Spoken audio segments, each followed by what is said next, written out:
Good morning class. पिछले lectures में हम लोग बात कर रहे थे मर्चेंट फोर्स सर्किट डायग्राम के बारे में। इसी को कंटिन्यू करेंगे। तो उसमें जो डिस्कशन हुआ था उसमें आगे हम लोग बात करेंगे। If the chip above the shear plane is considered as a rigid body moving with a constant velocity, the resultant of the force acting on it from the rake surface of the tool R and the work surface along the shear plane R dash must be 0. इस line का क्या मतलब है? इस line को समझने के लिए हम लोग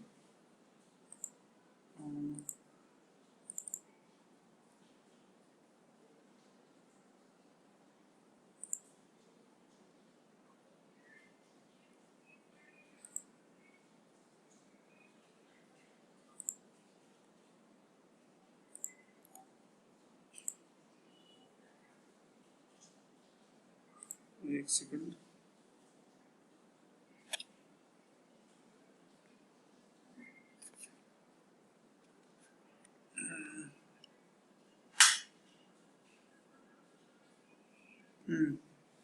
ठीक है,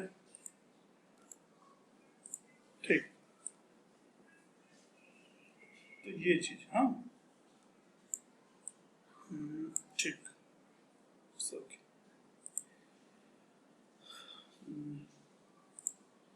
तो इसमें बात की गई, if the chip above the shear plane is considered as a rigid body। ठीक है, कौन सी बॉडी? Rigid body.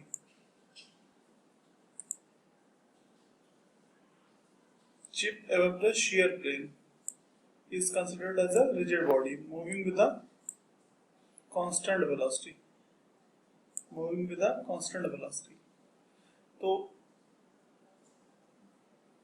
इसमें मर्चेंट जी ने ये एज्यूम किया, ये कहा कि अगर shear प्लेन के ऊपर जो कि चिप मूव कर रहा है उसको कंसिडर किया गया रिजिड बॉडी की तरीके से। इस फिगर को देखिए, इस वाले फिगर को। इसमें ये चिप जो है उसके बारे में कहा गया कि ये रिजिड बॉडी है और ये कांस्टेंट वेलोसिटी से मूव कर रही है। तो अगर कोई भी बॉडी हम कहें कि वह कांस्टेंट वेलोसिटी से मूव कर रही है तो इसका मतलब उसके ऊपर लगने वाला एक्सीलरेशन वह 0 होगा। अगर कोई बॉडी है जिसके ऊपर कई फोर्स लग रहे हैं और उन फोर्सेस का रिजल्टेंट मान लेते हैं F डैश है, F dash is equal to ma होगा, जहां पे उस बॉडी के ऊपर लगने वाले सभी फोर्सेस का अलजेब्रिक समेशन जिसको F डैश बोला गया वह F dash equal to ma होगा। और चूंकि कहा गया कि जो चिप है shear प्लेन के ऊपर जो चिप मूव कर रहा है वह एक रिजिड बॉडी की तरीके से उसको ट्रीट कर रहा है, उसको कंसिडर किया जा रहा है और वह एक कांस्टेंट वेलोसिटी से मूव कर रहा है। वो मूव कर रहा है कांस्टेंट वेलोसिटी से। तो अगर कोई भी बॉडी कांस्टेंट वेलोसिटी से मूव करती है तो उस पर लगने वाला एक्सेलरेशन वह 0 होगा। तो अगर एक्सेलरेशन 0 होगा तो इसका मतलब F dash equal to m में a की जगह पे 0 रखेंगे, F डैश बराबर जो जाएगा 0। इसका मतलब उस बॉडी के ऊपर लगने वाला सभी फोर्सेस का अलजेब्रिक समेशन वो क्या हो जाएगा? वह 0 हो जाएगा। लेकिन कब ऐसा होगा? जब हम कहेंगे वह बॉडी कांस्टेंट वेलोसिटी से मूव कर रही है तब। ठीक है, तो इसमें कंसिडर किया गया, अर्नेस्ट एंड मर्चेंट ने ये कंसिडर किया कि जो चिप है शियर प्लेन के ऊपर वह रिजिड बॉडी है और कांस्टेंट वेलोसिटी से मूव कर रही है। तो अगर कांस्टेंट वेलोसिटी से मूव कर रही है तो इसका मतलब इस चिप के ऊपर लगने वाले सभी फोर्सेस का अलजेब्रिक समेशन 0 होगा। ये क्लियर? अब क्वेश्चन ये राइज हो रहा है कि इस चिप के ऊपर कितने फोर्सेस लग रहे हैं। तो इस चिप के ऊपर कितने फोर्स लगने से पहले हम ये जानना है कि कहां से फोर्स लगेगा। तो किसी भी बॉडी के ऊपर जो फोर्स लगेगा वह जहां जहां कांटेक्ट बनाएगा वहां वहां ऑब्वियस सी बात लगेगा। तो अब इस चिप का कांटेक्ट इस टूल से है, तो एक सरफेस पे कांटेक्ट है। तो इस चिप का कांटेक्ट अगर टूल से है तो टूल के कारण चिप के ऊपर फोर्स लगेगा। अब ये हम नहीं कह सकते कि 2 फोर्स लगेगा, 4 फोर्स लगेगा, कितना फोर्स लगेगा, लेकिन फिलहाल बस आप इतना जानिए कि इस टूल के कारण इस चिप के ऊपर फोर्स लगेगा। क्यों? क्योंकि कांटेक्ट है। फिर इस चिप के ऊपर इस वर्कपीस से भी फोर्स लगेगा। तो इस वर्कपीस के कारण इस चिप के ऊपर फोर्स लगेगा। अब कितना फोर्स लगेगा इस पे भी अब बात नहीं अभी करना है। अभी बस इतना कह रहा है कि भाई इस वर्कपीस के कारण इस चिप के ऊपर फोर्स लगेगा। क्यों? क्योंकि वर्कपीस और चिप के बीच में कांटेक्ट है। ठीक है? अब मान लेते हैं इस वर्कपीस के कारण इस चिप के ऊपर कई फोर्स लग रहे हैं, 2, 3, 4 कई फोर्स लग रहे हैं। उन सभी फोर्सेस का एक रिजल्टेंट हम निकाल सकते हैं। ऑब्वियस सी बात निकाल सकते हैं, क्योंकि मान लिया कोई बॉडी है उसके ऊपर कई फोर्स लग रहे हैं तो उनका एक रिजल्टेंट फोर्स आप इजीली फाइंड आउट कर सकते हैं। ये आप मैकेनिक्स वगैरह में ये पढ़े हैं। मान लिया कोई बॉडी है उसके ऊपर कई फोर्स लग रहे हों, F1, F2, F3, F4, F5 कई फोर्सेस लग रहे हों, तो उन फोर्सेस का अलजेब्रिक समेशन आप अगर निकालेंगे तो वह रिजल्टेंट फोर्स के बराबर होगा। और रिजल्टेंट फोर्स को आपको डिफाइन करना होगा, तो कैसे डिफाइन करेंगे? उसको इस तरीके से डिफाइन करेंगे कि जो सभी फोर्सेस मिलके जो काम कर रहे थे वो अकेला रिजल्टेंट फोर्स वही काम करेगा। तो हम ये कह देंगे कि हाँ उन सभी फोर्सेस का रिजल्टेंट R है। ठीक है? ये एग्जाम्पल देखिए मैं समझा रहा हूँ। यहाँ पे जो सेंटेंस इस्तेमाल किए हैं R है, मतलब उसको समझ जाइएगा। बात यह है कि कहने का मतलब यह है कि जो काम सभी फोर्सेस मिल के कर रहे हैं वही काम अगर एक अकेला फोर्स करे तो सभी फोर्सेस का अलजेब्रिक समेशन वो अकेला फोर्स कहलाएगा। ठीक है?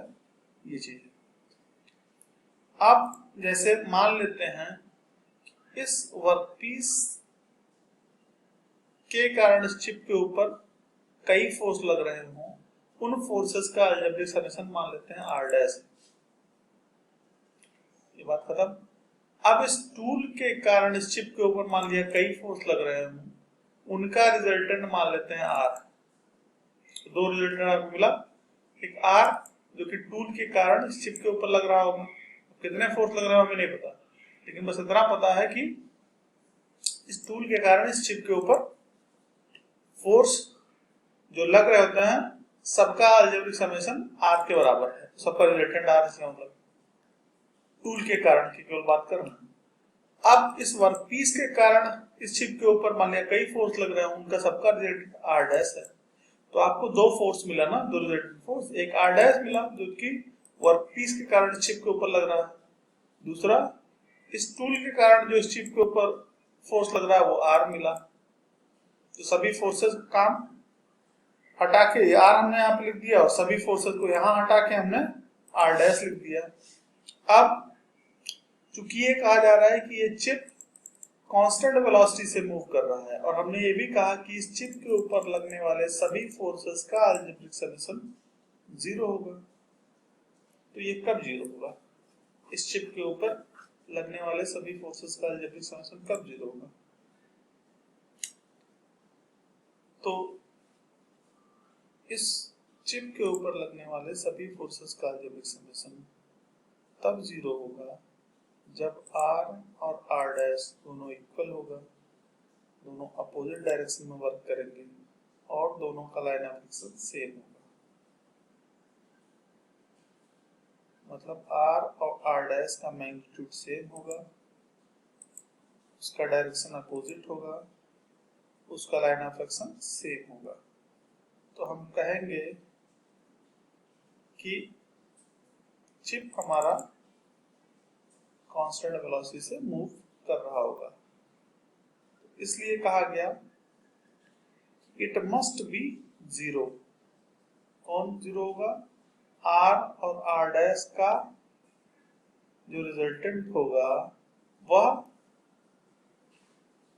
0 के बराबर होना चाहिए, तभी चिप यूनिफॉर्म वेलोसिटी से मूव करेगा। इसको लैंग्वेज के फॉर्म में हम देखते हैं। देखिए, if the chip above the shear plane is considered as a rigid body moving with a constant velocity, the resultant of the force acting on it from the rake surface of the tool R and the work surface along the shear plane R' must be 0।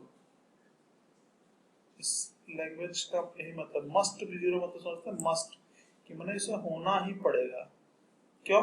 क्योंकि अगर वह 0 के बराबर नहीं होगा तो हम ये नहीं कह सकते वो कांस्टेंट वेलोसिटी से मूव कर रहा है। मस्ट बी 0 मतलब उसे 0 होना ही पड़ेगा, तभी हम कह पाएंगे कि चिप कांस्टेंट वेलोसिटी से मूव कर रहा होगा।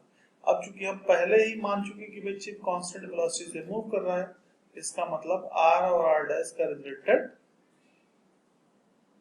0 होना ही पड़ेगा।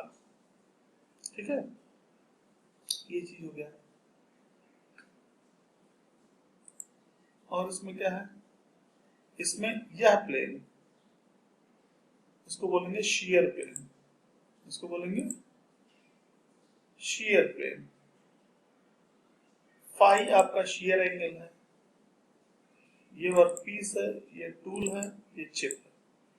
अल्फा आपका रेक एंगल है, यह रेक सरफेस है, यह सरफेस रेक सरफेस है जिसके ऊपर से चिप पकड़ता हुआ जा रहा है। ठीक है, ये कंडीशन, ये इक्विलिब्रियम ऑफ चिप का फिगर है।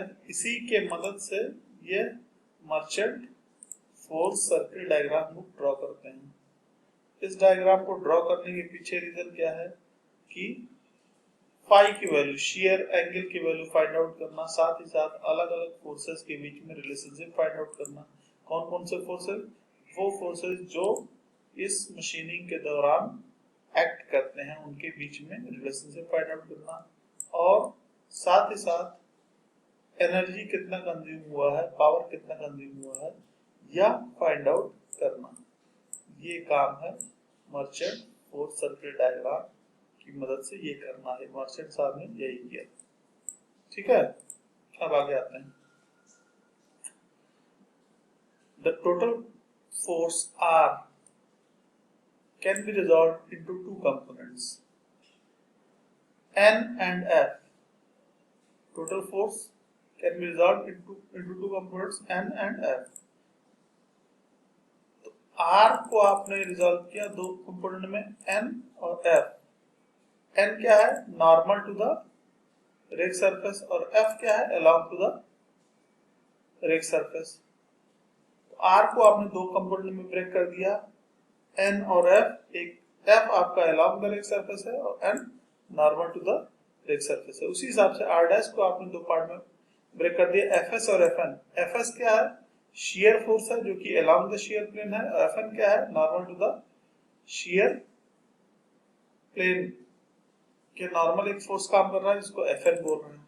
ठीक है, R' का दो कंपोनेंट हो गया, Fs और Fn। एक को Fs को शियर फोर्स बोलेंगे, Fn को normal to the shear force बोलेंगे। और जो R के दो कंपोनेंट हो गए, N जो कि normal to the rake surface और F along the rake surface. ठीक है।